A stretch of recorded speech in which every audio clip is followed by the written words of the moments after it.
Good morning, good afternoon, good evening. Today is the 11th of November 30th, 2018. We are now doing part 2 of solving for the zeros or for the roots for quadratics. So what I left you with last time was if I had, like, let's say x squared minus 20, if this is my equation, you figured out how you can solve this equation to find x so that you have what their roots are. Now we're going to up it a little bit, and we have a little bit more work to do. And so it's the same idea, just a little bit more complicated. So this time I have f of x equals 9 parentheses x minus 3 squared equals 4. Oops, and it's not f of x like that. So I have this equation now, 9 parentheses x minus 3 squared equals 4. And my job is to figure out what is x equal. Oh my gosh. So this would probably come from an equation in vertex form like this. F of x equals 9, x minus 3 squared minus 4. And so if you were given this equation, this is your vertex form. You can find your vertex right now, which would be 3 and negative 4. So your vertex is positive 3, negative 4. So if you were to graph this, it would be positive 3, negative 4 somewhere over here. And it looks like this. And it's 9. Which is my a value, so it's going up really steep, really fast. And so this part here, these are really hard to find because this increases so fast that I'm going to go over 1 up 9. I don't know what that number is, so I have to figure it out. So if I were given this form, I would add 4 to both sides to give me 9 times x minus 3 squared equals 4 and start solving for x. So I'm going to get this over here first, is what I just did. You can take that part away and just start setting it equal to 0. So when y is 0, what do I get? So we'd add 4 to both sides, and that's how we get here. Now I want to think about order of operations. I have x, I'm subtracting 3, then it's getting squared, then multiplied by 9. So I undo that this way. I undo what I did last. So to undo that, I divide by 9 first. Oh, I'm going to get a fraction, and it's okay. Fractions are numbers. And so now I have x minus 3, all that squared equals 4 ninths. And you can't simplify 4 ninths yet, and so we're just going to leave it there.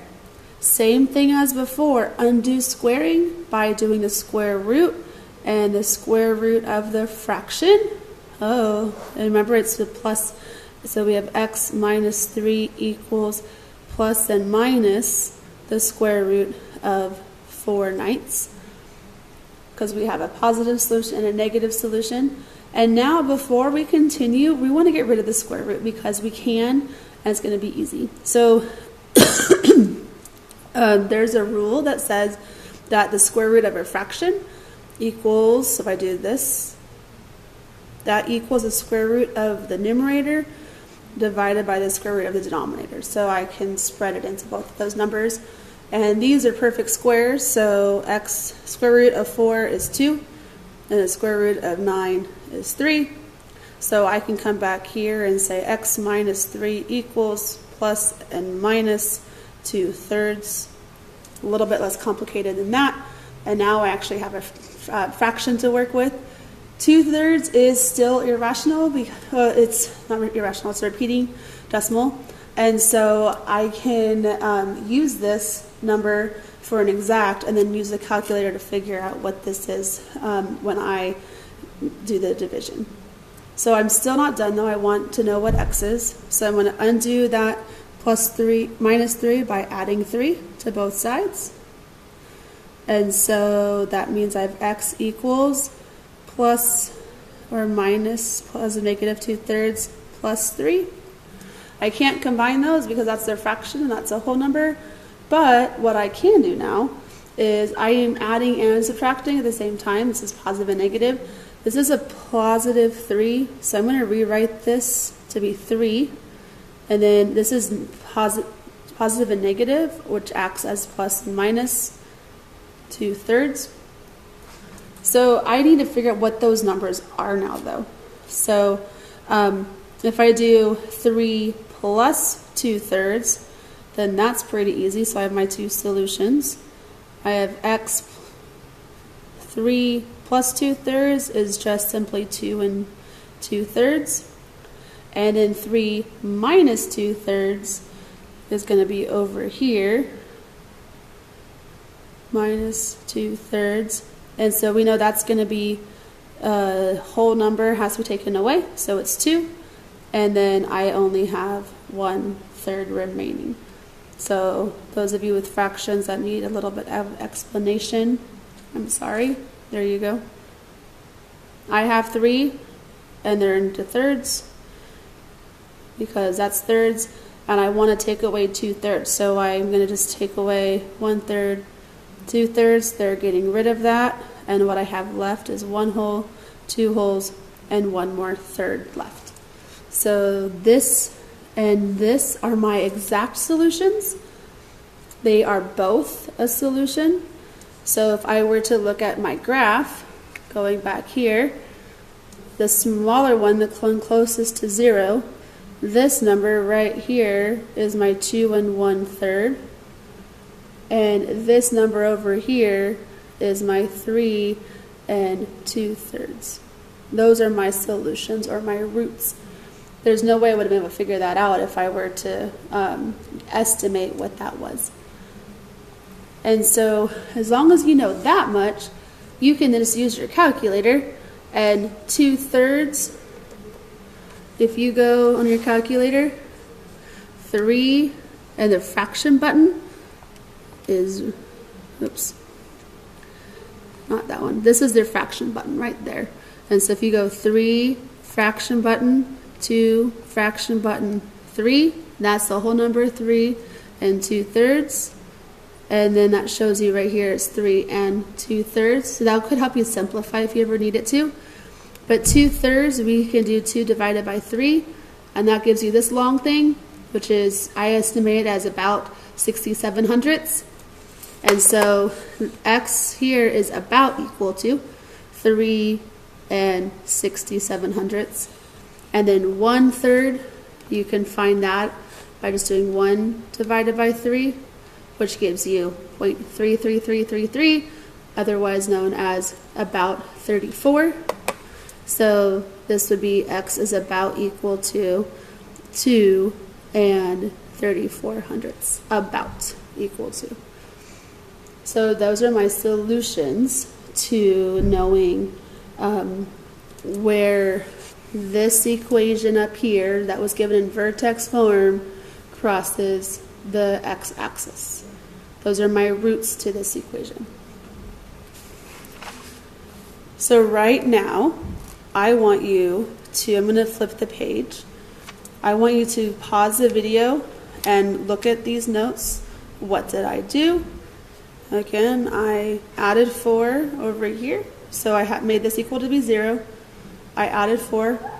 Then I undid the multiplication by dividing both sides. Undid the square by square rooting both sides.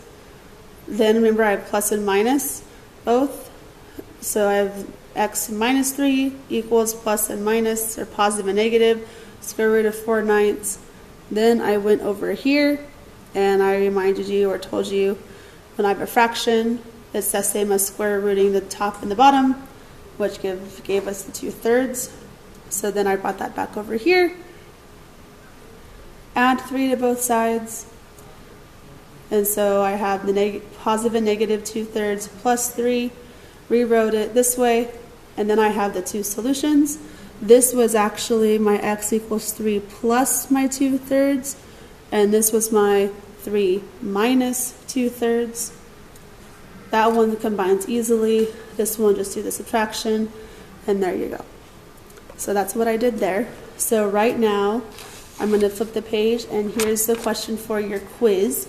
Show your work here first. So this will be example 2, and it is given to you in this form: f of x equals x minus 2 squared, and then I have minus 50. So your vertex, you can find that. And then remember, to start, we're going to set this equal to 0.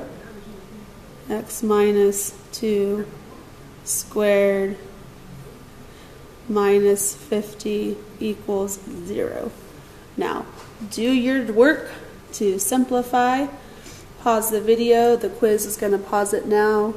Do this problem.